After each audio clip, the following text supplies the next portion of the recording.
నమస్తే రమగారు. నమస్తే జయ. రమగారు, పిల్లల పెంపకంలో బాధ్యత మొత్తం తల్లిదేనా? ఇంకా తండ్రి గాని, కుటుంబ సభ్యులు గాని ఎవ్వరిది ఉండదా రమగారు? ఎందుకంటే ఏ చిన్న తప్పు జరిగినా, ఏ పొరపాటు జరిగినా, ఏం జరిగినా నువ్వేం చేస్తున్నావు అనే ప్రశ్న మనం ఎప్పుడు వింటూనే ఉంటాం. నాకు తెలిసి ప్రతి ఒక్కరు ఎదుర్కొంటారేమో. ఆ అప్పుడప్పుడు తల్లి ఇంట్లో ఉన్నా, పోనీ బయటికెళ్ళి ఉద్యోగం చేస్తున్నా, సమానంగా తనతో పాటు సంపాదిస్తున్నా కూడా పిల్లల విషయానికి వచ్చేసరికి నువ్వేం చేస్తున్నావు? నువ్వు చెప్పలేదు. నీ వల్లే ఈ తప్పు. చదువుకోకపోయినా, మార్కులు రాకపోయినా, పిల్లలతో గొడవలైనా, వాళ్ళు అబద్ధాలు చెప్పినా, ఇంకా ఏదైనా చెడ్డ పని చేసినా, ఏం చేసినా ఆడపిల్లైనా, మగపిల్లోడైనా కూడా తల్లిని ఎందుకు బ్లేమ్ చేస్తారు అమ్మగారు? ఏదో ప్రశ్నించడానికి ఎవరో ఒకళ్ళు కనపడతారు కదా జయ. అదే బాధ్యత మరి వాళ్ళు కూడా తీసుకోవచ్చు కదా. తీసుకోవచ్చు, తీసుకోరు అట్లా అంటే పిల్లల దాకా వచ్చేసరికి మా అమ్మ, నా కొడుకు, నా కూతురు అని చెప్తారే, తప్పు అయితే మాత్రం తల్లిదేనా బాధ్యత? అంటే లోక సహజమైన సంగతి కదా జయ ఇది. ఇప్పుడు తల్లి పిల్లవాడిని కడుపులో పెట్టుకుని కాపాడుతుంది. ఓ 10 ఏళ్ళు, ఓ 10 నెలలు, ఆ తర్వాత కంటారు. తర్వాత ఒక 2-3 సంవత్సరాల వయసు వరకు తల్లి పూర్తి బాధ్యత వహిస్తుంది సహజంగా. ఓకే, ఓకే, అవును. ఇప్పుడు ఒకవేళ కేర్ సెంటర్లో పెట్టినా వాడి బాగోగులు ఎక్కువగా కనుక్కునేది తల్లే కదా. తండ్రులు కనుక్కుంటారు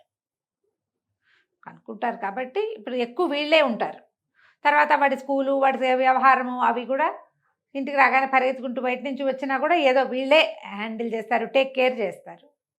ఇప్పుడు మరి ఎక్కువసేపు ఎవరి దగ్గర వస్తువు ఉంటే వాళ్ళదే కదా బాధ్యత. నేను నీకు హ్యాండ్ బ్యాగ్ ఇచ్చాను, నాది బ్యాగ్, కానీ నీకు ఇచ్చాను, నువ్వు దాన్ని ఎక్కడో పెట్టావు. ఆ హ్యాండ్ బ్యాగ్ నాది కాబట్టి నన్నంటారా నిన్నంటారా జయ? కరెక్టే. హ్యాండ్ బ్యాగ్ మీది, నాకు ఇచ్చారు. నాకు పూర్తిగా ఇచ్చేస్తే అది నాది, ఇంకా మీరు అడగటానికి హక్కు లేదు. అంటే నాకు ఇచ్చేసారు, ఇచ్చేయలేదు, నేను చూడమన్నా. నన్ను చూడమంటే అప్పుడు బాధ్యత నాదే అవుతుంది. ఇది ఇక్కడ కూడా అంతే. అది ఎట్లా రమ్మగారు? చూడమంటం కాదు కదా, పిల్లలు అనేది ఇద్దరికి సంబంధించిన విషయం కదా. ఇప్పుడు ఇది ఎట్లా అంటే జయ, ఈ కాలము వేరు. మనం ఒక 30-40 ఏళ్ళ నుంచి, 40 కాదు 60-70 ఏళ్ళ నుంచి ఉద్యోగాలు చేస్తున్నా ఆడవాళ్ళు ఉద్యోగం చేసి వచ్చి మళ్ళీ ఇంటిని పూర్తి స్థాయిలో టేక్ కేర్ చేసిన అమ్మలు రిటైర్ అయిపోయిన వాళ్ళు కోకొల్లలుగా ఉన్నారు. అవును. అప్పుడు ఏంటంటే ఇంత పరుగు ప్రపంచం కాదు, ప్రపంచం అంతా కూడా తల్లిదే బాధ్యత అని నమ్మేది. తల్లులు కూడా ప్రగాఢంగా నమ్మేవారి బాధ్యత నాది అని. క్రమంగా ఎలా అయింది ఇప్పుడు నేటి తరం ఆడపిల్లలంతా, నీ ఏజ్ వాళ్ళు కూడా, నా ఏజ్ వాళ్ళును, నా ఒకదానిదేనా బాధ్యత, నా ఒకదానిదేనా పిల్లాడు, నీ కాదా అని నిలదీయటం మొదలుపెట్టాం ఆల్రెడీ. నేనే ఎందుకు చెయ్యాలి అని. దాంతో తండ్రులు కూడా పిల్లల పై ఎత్తున బాగోగులు కాకుండా లోవర్ లెవెల్లో, అంటే బేసిక్ బాగోగులు కూడా తండ్రులు చూడడం కూడా మొదలుపెట్టేశారు ఆల్రెడీ. పెట్టినా కూడా ఈ పిల్లవాడు అనగానే వాడి తల్లే గుర్తొస్తుంది. ఒక పిల్ల అనగానే దాని తల్లి గుర్తొస్తుంది. పెంపకం అలా ఉందంటారు. పెంపకంలో పెద్ద బాధ్యత ఎవరిది? తండ్రిదా? తల్లినా? పెంపకంలో పెద్ద బాధ్యత తల్లిది. తల్లిదండ్రులు అనే అంటారు కదా, అంటాం. తల్లి ముందే ఉంది కదా. అందుకని ఈ బాధ్యత మనకు వద్దనుకున్నా, మనం పెద్దగా పట్టించుకోకపోయినా, మనం వేరే వ్యవహారాల్లో బిజీగా ఉన్నా ఈ వాక్యం పడవలసే వస్తుంది. తీసుకోవాల్సిందే. ఎందుకంటే తరాల వెంబడి తల్లులే పిల్లలమైన నైతికమైన బాధ్యతలన్నీ తల్లులే తీసుకునేవారు. తల్లే చెప్పుకునేది నయాన భయం. తండ్రి 2 చెంపకాయలు కొడతాడు, మహా అయితే వాడి పాకెట్ మనీ కట్ చేస్తారు పిల్లలవి. ఒక రకంగా సోషల్ దీనిలాగా చేసేస్తారు, ఏమంటారు, సోషల్ బాయ్కాట్ చేస్తారు. నాన్న మాట్లాడరు, పిల్లల మొహం చూడరు. కానీ తల్లులు చేస్తారా అట్లా? ఎంత చెత్త పని చేసినా రాత్రి అయ్యేసరికి పిల్లాడికి ఇంత ఒక ముద్ద అన్నం పెడదాం అనుకుంటారు. వాడికి దెబ్బ తగిలేసరికల్లా పిల్లాడితో పాటు తల్లి ఏడవడం మొదలుపెట్టింది. తండ్రి పెద్దగా ఏడవడమ్మా, ఎందుకు ఏడవడు? నాన్న నువ్వు ఎందుకు ఏడవట్లేదు అని అడుగుతున్నావా మనం? ఇంకా ఏడ్చే తల్లిని తిడతాడు మళ్ళీ పైపెచ్చు, ఏమైందని అలా ఏడుస్తుంది. అదే ఎందుకు మనం నాన్నని ప్రశ్నించాం? నువ్వు ఏడ్చి మొత్తుకో, నువ్వు కూడా పొర్లిగింతలు పెట్టు, నా బిడ్డో నేడు అనం మనం. తండ్రి అట్లా ఉండడానికి, తల్లిలా ఏడవడానికి ఫిక్స్ అయిపోయింది సమాజం. తల్లికి ఉన్నంత పాసం తండ్రికి ఉండదు. ఎంత ఉంటుందా? ఉండదా రమ్మగారు? కాదు జయ, ఈ నొప్పి ఉంది చూసావా, పేగు నొప్పి, అది తండ్రికి ఎట్లా ఉంటుందో చెప్పు నువ్వు. తండ్రి కుమిలిపోతాడు, కష్టపెట్టుకుంటాడు, అయ్యో నా పిల్లాడే అని. కానీ తల్లిలాగా అది వదిలేసి మనసు వదిలేసి ఏడవడు. తల్లులు ఏడుస్తారు. పిల్లాడి కోసం ఏడవటాన్ని కూడా అవమానంగా ఏడవటమా? భావించవచ్చు. ఏడవటం దుఃఖాలు పెట్టుకుని గుక్కలు పెట్టేస్తారు. గుక్కలు పెట్టేస్తాం కదా. గుక్కలు పెట్టేస్తాం, తెగ ఏడి చేస్తాం. మన పిల్లాడు కాదు, పై వాళ్ళ పిల్లాడికి దెబ్బ తగిలినా మన కళ్ళ నీళ్ళు, కళ్ళల్లో, కళ్ళలో చిన్న ఆ. వెధవకి ఎంత దెబ్బ తగిలింది. అవునవును. తల్లి అలా ద్రవించి ఉంటుంది కాబట్టి ఉమ్. తల్లి బాధ్యత హెచ్చుగా సమాజం నమ్ముతుంది. ఓకే. ఇప్పుడు బాధ్యత అంటే ఇప్పుడు మనం డిస్కస్ చేయాలి దీని మీద. Yes, yes. ఇంతే అని అనకూడదు. అదే కదా పాయింట్. అవును రమ్య గారు. ఇప్పుడు తండ్రులు కూడా సమాన బాధ్యత వహించవలసిన రోజులోకి మనం ఆల్రెడీ వచ్చేసాం. ఉమ్. ఎందుకంటే తల్లి తండ్రి ఇద్దరు మార్నింగ్ ఒకే టైంకి బయటకు వెళ్తారు, లేదా ఒకే టైంకి ఇంట్లోనే ఎవడో కూర్చుంటారు లోపల. ఈ పిల్లవాడిని ఒకటి కేర్ టేకింగ్లోను కేర్ టేకర్స్ దగ్గర పెడతారు, లేదా ఏదో హోమ్లో పెడతారు, లేదా ఒక నానీని పెట్టి ఇంట్లోనే పెట్టుకుంటారు, లేదా నాయనమ్మో అమ్మమ్మో పెద్దమ్మో ఎవరో ఒకళ్ళ దగ్గర పెడతారు. గంట 2 గంటలకు ఆవిడొచ్చి చూసుకున్నట్టే ఈయన వెళ్ళి చూసుకోవాలి కదా. లేదా అక్కడెక్కడో పెడతారు, దానికి ఒక కెమెరా ఉంటుంది అక్కడ. ఆ కెమెరాలో మీ పిల్లాడు ఏం చేస్తున్నాడో ఆ అమ్మాయి ఎలా చూసుకుంటుందో తండ్రి కూడా అలాగే చూసుకోవాలి. ఎందుకంటే ఆమె నీతో పాటు నువ్వు ఎన్ని గంటలు బయట పనిచేస్తావో, ఎంత స్ట్రెస్ తీసుకుంటున్నావో అంతా ఉద్యోగస్తురాలుగా అమ్మాయి తీసుకుంటుంది. ఓకే, ఇది పాయింట్. ఒకవేళ తల్లి ఉద్యోగస్తురాలు కాదు, లేదా నీతో సమానమైంది కాదు, నువ్వు లక్షలో ఉన్నావు, ఆవిడ ఒక 30,000లో ఉంది, కానీ పరుగు సేమే. పరుగు సేమే. ఇప్పుడు నువ్వు పరిగెత్తాలి, అమ్మాయి పరిగెత్తాలి. పరిగెత్తాల్సి వచ్చినప్పుడు మీరేం చేయాలి? ఈ సంతానం మంది, ఈ భార్య మంది, ఇక ఈ వెళ్ళబోయే సంసారం, మన ముందుకు తీసుకెళ్తున్న సంసారం మనదని మగవాళ్ళు కూడా కొంత టేక్ పార్ట్ చేస్తే, ఇందులో కొంత అవకాశాన్ని తీసుకుని, వాళ్ళ తమ సమయం తీసుకుని ఆ పిల్లల్ని చూడడము, మాట్లాడడము, చెప్పటము, ఏదైనా మంచి మాటలు, నైతికమైన ప్రవర్తనకి పేరెంట్స్ ఇద్దరూ కారణమవుతారు. చెప్పాలి. దీంతో పాటుగా లేదా ఇదంతా కాదు, ఇవే ఈ చూడ్డాలు గిడ్డాల మీద ప్రాబ్లమ్స్ లేవండి, కొత్త కొత్త ప్రాబ్లమ్స్ ఉంటాయి.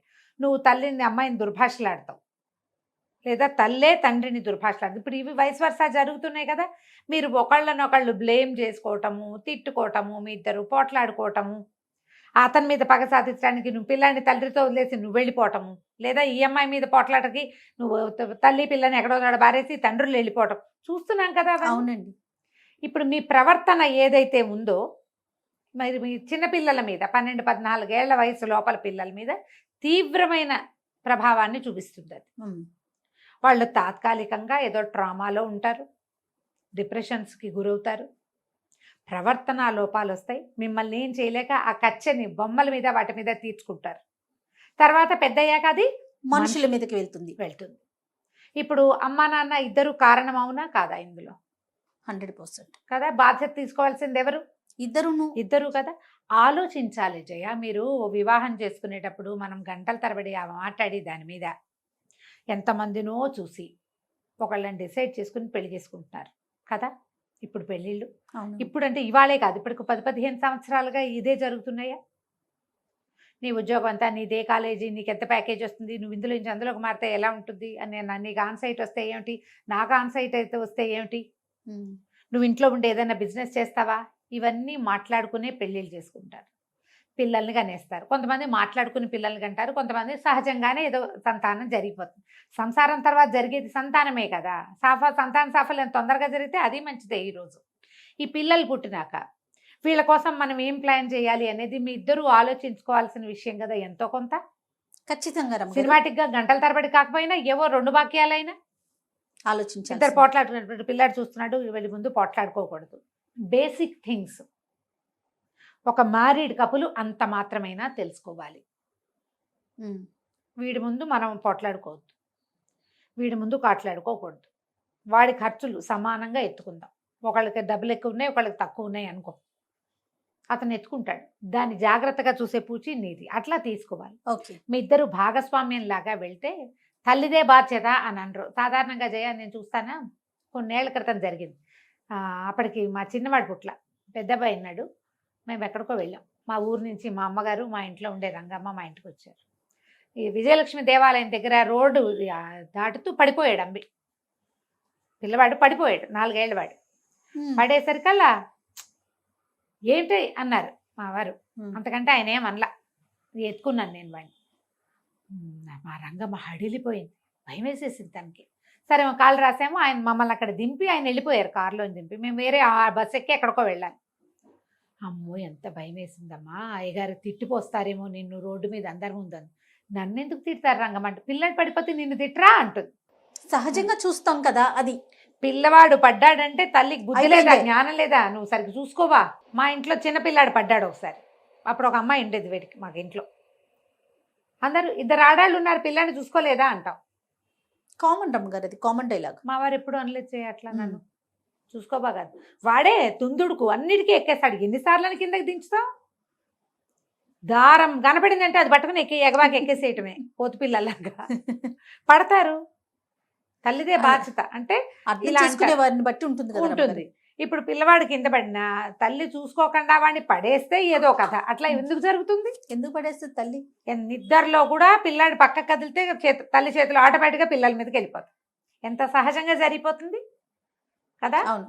ఇలా బాధ్యత నువ్వే వహించాలని, లేదా తల్లి తండ్రి కొడుకు బయటికి వెళ్ళారు, పిల్లాడు పడ్డాడు, నీకు చూసుకోవడం రాదని తెగ తిట్టిపోసి అత్తగారులు కూడా తిడతారు అల్లుడిని. పిల్లాడు పరిగెత్తి పడితే అతను ఏం చేస్తాడు, పరిగెత్తనివద్దా పిల్లల్ని? ఓ కేసు చేస్తే అట్లా చేయ నేను. అబ్బాయికి బాధ్యత లేదు, వదిలేస్తాడు. నువ్వు పట్టుకో, రోజు వస్తమానం తెలుస్తుంది. పార్క్కి తీసుకెళ్తే పిల్లాన్ని పట్టుకు కూర్చోడానికి తీసుకెళ్ళరు కదా. మీరు ఒకళ్ళనొకళ్ళు బ్లేమ్ చేసుకోకుండా బాధ్యత లేదు అని అనకూడదు. తల్లిదే బాధ్యత అంటే పిల్లలతోటి సాయంకాలం అయ్యేసరికి ఏదైనా మంచి మాట్లాడుకోవటం, స్కూల్లో ఏం జరిగిందో తెలుసుకోవటం, ఇది చెయ్యాలి ఇది చేయకూడదు, అలా అనొచ్చు అనకూడదు. పిల్లల దగ్గర కొత్త వస్తువులు కనపడితే అవి ఎక్కడివి అని కనుక్కోవటం. ఇంటిమసీ ఎక్కువ ఉంటుంది కాబట్టి తల్లిది బాధ్యత ఎక్కువ. ఓకే. తండ్రి ఇంకా లేట్గా వస్తాడు, అతను వేరే వ్యవహారంలో ఉంటాడు. తల్లి ఎక్కువగా వ్యవహారాలు తగ్గించుకుని పిల్లలతో స్పెండ్ చేస్తుంది. ఇప్పుడు ఇంటిమసీ ఎవరికి ఉంది? తల్లి. అప్పుడు బాధ్యత ఎవరిది కదా. ఇలా ఆలోచించండి. ఎవరు ఇంటిమేట్గా పిల్లలతోటి దగ్గరగా ఉండటం, వాళ్ళని అన్నీ కనుక్కోవటం, అన్నీ చూడడం చేస్తే వాళ్ళ బాధ్యత ఎక్కువగా ఉంటుంది. కానీ ఒకరినొకరు బ్లేమ్ చేసుకోవటం అనేది కరెక్ట్ కాదు. కరెక్ట్ చెప్పండి రమ్మగారు ఆ మాట గట్టిగా. చెప్తున్నాను కదా, అదే మీలో మీరు వాదులాడుకుని. అదే కదా. నువ్వు బాధ్యత తీసుకోవాలంటే ఎవరికి పుట్టిన బిడ్డరా ఎక్కెక్కి ఏడుస్తుందని ఆ పిల్లలు అధ్వాన్నంగా అయిపోతారు. అధ్వానంగా అవుతారు. టీచర్లు కూడా అలా అనడానికి వీల్లేదు. పేరెంట్స్ని అడుగుతారు, ఏంటండి కూర్చోబెట్టి హోంవర్క్ చేయించచ్చు కదా. తల్లే చేయించాలంటే వంట చేస్తుందా, హోంవర్క్ చేస్తుందా? నాన్న చేయించచ్చు కదా. అదే కదా కదా. పేరెంట్ టీచర్ మీటింగ్కి కపుల్స్ రావాలని పెట్టాలి, సంవత్సరానికి 1-2 సార్లు అయినా. అమ్మలే వెళ్తారు, నేను ఎప్పుడు నేనే వెళ్ళేదాన్ని చేయ. నువ్వు కూడా అంతే. మనకు అవసరం లేదు కాబట్టి బహుశా. కానీ ఎప్పుడైనా ఒకసారి పేరెంట్ ఇద్దరు వస్తే కొంచెం తండ్రులకు కూడా బాధ్యత వస్తుంది. బ్లేమింగ్ వద్దు. పార్ట్నర్షిప్ తోటి ముందుకు తీసుకెళ్ళండి పిల్లల్ని. తప్పకుండా ఎప్పుడు కూడా అదే మార్గం. ఏదో ఒక సందర్భంలో ఒక పొరపాటు జరిగింది అనుకో, నువ్వు ఇలాగే చేస్తావో అని అనకూడదు. ఏ తండ్రి ఏ తల్లి తమ పిల్లలు చెడు మార్గాలు పట్టాలని కానీ, తమ పిల్లడికి దెబ్బ తగలాలని కానీ, తమ పిల్లాడికి బుద్ధి లేకుండా ఉండాలని కానీ ఆలోచించరు అట్లా. తల్లికి ఎంత ప్రేమ, ఆపేక్ష, ఓనర్షిప్ ఉంటాయో తండ్రికి పూర్తి స్థాయిగా అంత ప్రేమ, అంత ఆపేక్ష, అంత ఓనర్షిప్ పిల్లల మీద ఉంటుంది. తల్లికి ఇంటిమసీ వల్ల తల్లి ఎక్కువ తన లోపల నుంచి రావడం వల్ల ఎక్కువ దుఃఖపడుతుంది, ఎక్కువ ఉంటుంది. తండ్రి తక్కువ, నా అమ్మ ఎక్కువ కాదు. అక్కడ ఇక్కడున్న అవకాశం వేరు కదా. తల్లికి ఉన్న అవకాశం వేరు. ఆ కడుపులో దాచుకునే అవకాశం వస్తే నాన్న కూడా దాచుకోవడానికే చూస్తాడు. నాన్న చూస్తాడు, ఎందుకంటే అది అతందే కాబట్టి. ఇలా బ్లేమింగ్ వద్దు, దాంట్లోకి వెళ్ళకుండా తల్లిదే బాధ్యత అని బ్లేమ్ చేయకుండా మీరు కూడా బాధ్యత తీసుకోండి, తండ్రులు కూడా. తప్పకుండా. నమస్తే.